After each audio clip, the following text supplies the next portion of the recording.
Bonjour à tous, bonjour à toutes. Merci beaucoup d'être tous là. Merci aux familles, aux amis des baptisés aussi d'être là. C'est un moment très important.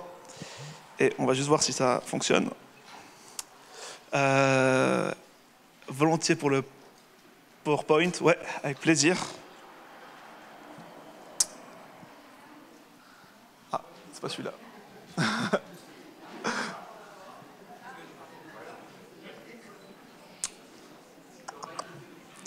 Pas de souci. Pendant que le PowerPoint va s'afficher, j'aimerais juste partager, en fait, avant de commencer, avant toute chose, la réalité de ce dernier chant, de dire qu'avant ce qu'on va pouvoir partager, le baptême, ça signifie une chose, ça signifie vraiment cet amour de Dieu pour nous, ce qu'il a fait, cette plus grande histoire d'amour, parce qu'on était séparés de Christ, on était séparés de Dieu, et puis Christ est venu, il est mort, il a pris nos péchés sur lui, et il est ressuscité pour qu'on puisse avoir cette relation avec lui. Et c'est ce que symbolise le baptême, et puis ce qu'on va découvrir un petit peu ensemble aujourd'hui. La première chose, yes, ça marche. Non, pardon, ça marche pas. Avant tout, ce qu'ont fait les baptisés aujourd'hui, ils n'ont pas fait ça juste parce qu'ils ont suivi un cours et qu'à la fin on leur a dit pour valider ce cours il faut vous faire baptiser. Ils l'ont pas fait parce qu'on était très convaincants avec eux, qu'on leur a dit allez vas-y fais-toi baptiser, tu verras c'est super cool. Ils l'ont fait parce que c'est vraiment une décision qu'ils ont prise, la décision d'obéir à leur Sauveur et Seigneur Jésus-Christ, en réponse à la parole de Dieu. Comme on peut le voir ici, Jésus s'approcha et leur dit, donc il parle à ses disciples, « Tout pouvoir m'a été donné dans le ciel et sur la terre. Allez donc, faites de toutes les nations des disciples, baptisez-les au nom du Père, du Fils et du Saint-Esprit, et enseignez-leur à mettre en pratique tout ce que je vous ai prescrit, et moi je suis avec vous tous les jours et jusqu'à la fin du monde. » Amen. Il faut comprendre que ce qu'ils font là, c'est vraiment la signification d'une alliance qu'ils ont faite avec Dieu. Un petit peu comme pour le mariage, où quand on met l'alliance, on la met parce qu'on s'est marié, parce qu'on est passé devant le pétabosson qui nous a dit qu'on était mariés. Et maintenant, on peut mettre l'alliance. Là, c'est un peu la même chose. Ils ont d'abord cru en Jésus de tout leur cœur. Ils se sont convertis. Ça veut dire qu'ils regardaient dans cette direction, une direction qui allait pas, qui était contre la volonté de Dieu, et ils ont décidé maintenant de regarder dans cette direction, c'est une direction qui est la volonté de Dieu. Et parce qu'ils ont cru, parce qu'ils se sont repentis et qu'ils se sont convertis, alors ils veulent obéir à Christ en passant par les eaux du baptême. Et c'est très important de comprendre que c'est vraiment une décision profonde, c'est un engagement aujourd'hui qu'ils prennent pour sceller, pour symboliser vraiment ce plus bel amour qu'ils vivent avec Christ.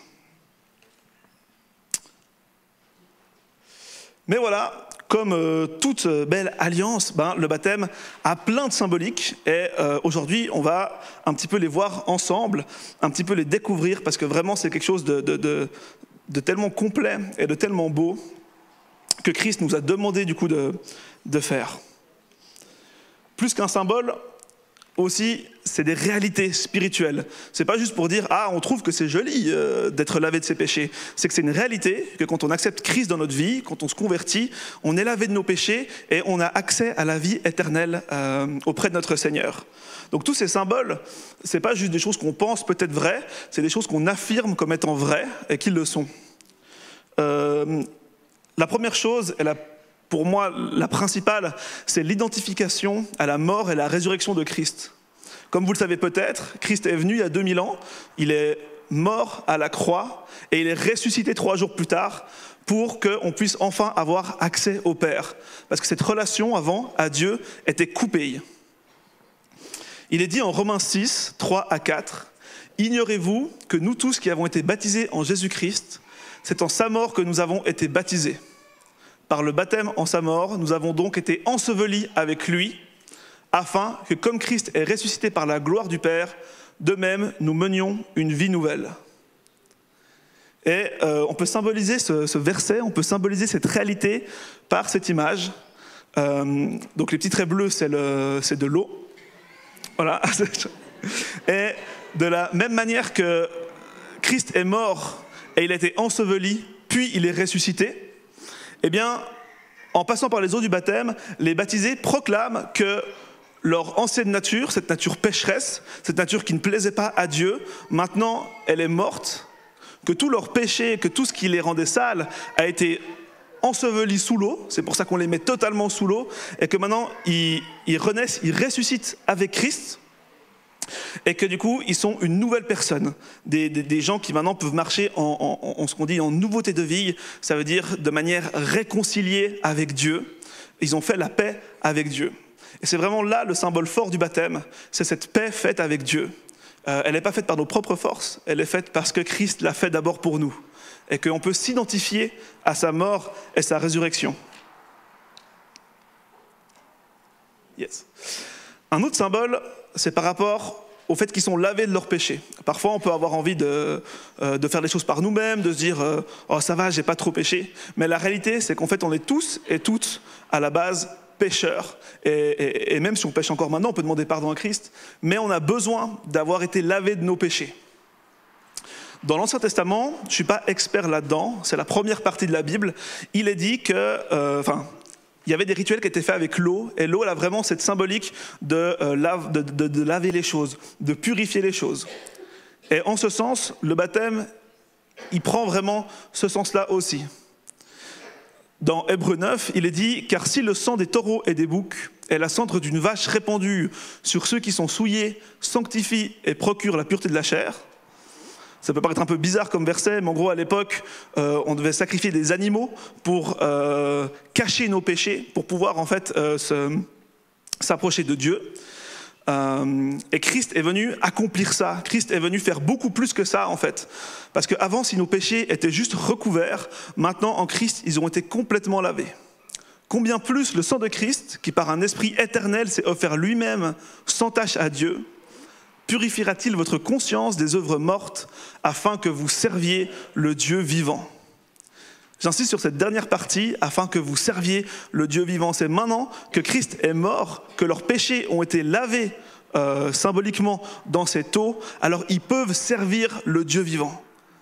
Et avant ça, ce n'était pas possible de le servir efficacement parce que voilà, à nouveau, c'est au moment de leur conversion que vraiment leurs péchés ont été lavés. Et le baptême, il symbolise cette réalité-là. Donc, on pourrait résumer ça en Christ est mort à la croix, on est mort avec lui, il a pris nos péchés sur lui, il est ressuscité, et nous aussi, nous sommes ressuscités avec lui pour être de nouvelles créatures. Et d'ailleurs, c'est un bon rappel pour moi, pour nous tous qui se sont fait baptiser, de se rappeler qu'on est de nouvelles créatures en Christ.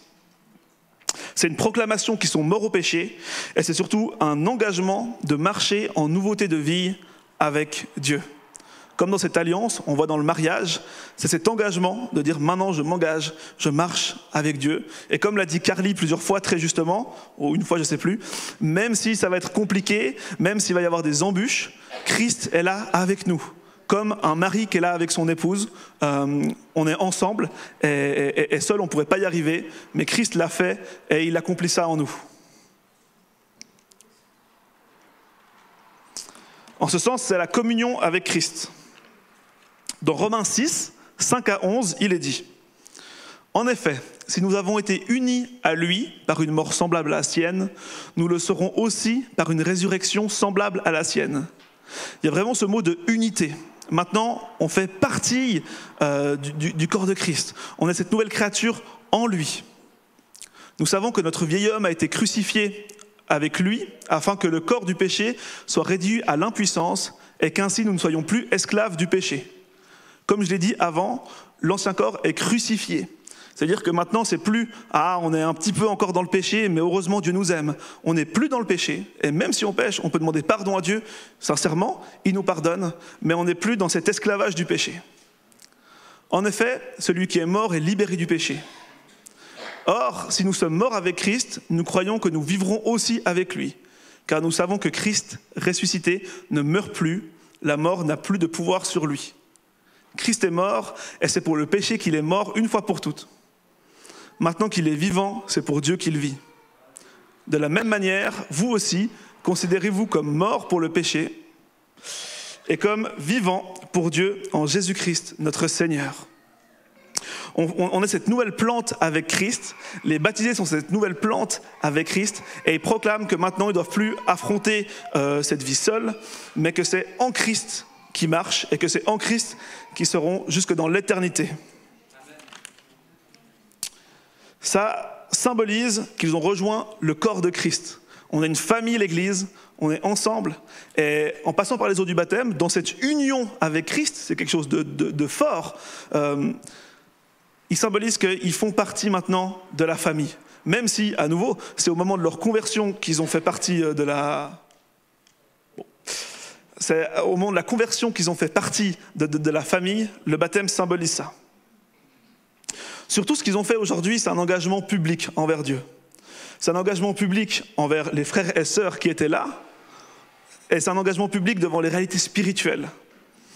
Que maintenant, quand l'ennemi va vouloir accuser, va vouloir dire « t'es pas assez bien, t'as trop péché, ça va pas, Dieu t'a abandonné », ils pourront dire « non, ce jour-là, je me suis fait baptiser, ce jour-là, j'ai décidé de suivre Christ, j'ai décidé que je proclamais que je lui appartenais ». Et c'est une vraie déclaration publique, aussi bien dans le monde spirituel que dans le monde physique. On ne va pas rentrer dans les 1000 détails, mais c'est une grande importance. Attendez, tac, tac, yes. Pardon.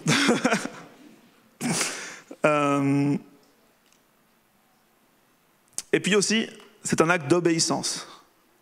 Et j'aimerais nous encourager aussi par là.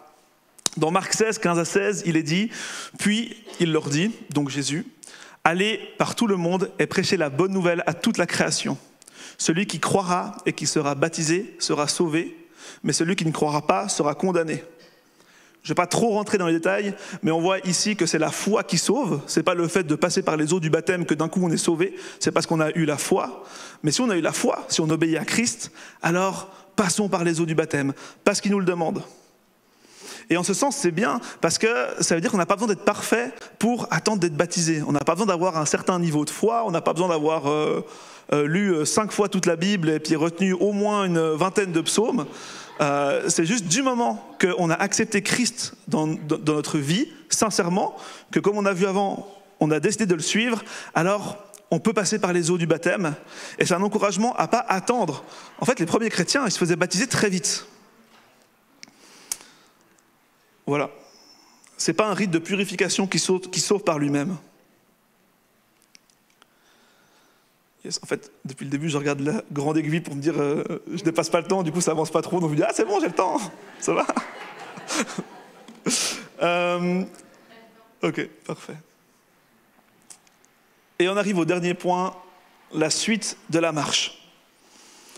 Parfois, on a tendance à voir un petit peu le baptême comme un accomplissement de quelque chose. Se dire ah c'est bon, je suis arrivé au baptême et puis maintenant c'est fait, c'est noté. En fait, le baptême, il faut plus voir ça comme un début. Comme ce début dans la foi, on a accepté Christ comme on l'a vu, on a fait cette alliance avec lui, et maintenant on décide de marcher en nouveauté de vie avec lui. C'est un désormais qui tranche avec un jusqu'ici. Bon, cette phrase, elle ne vient pas de moi, mais je la trouve un peu stylée, donc ça vous savez.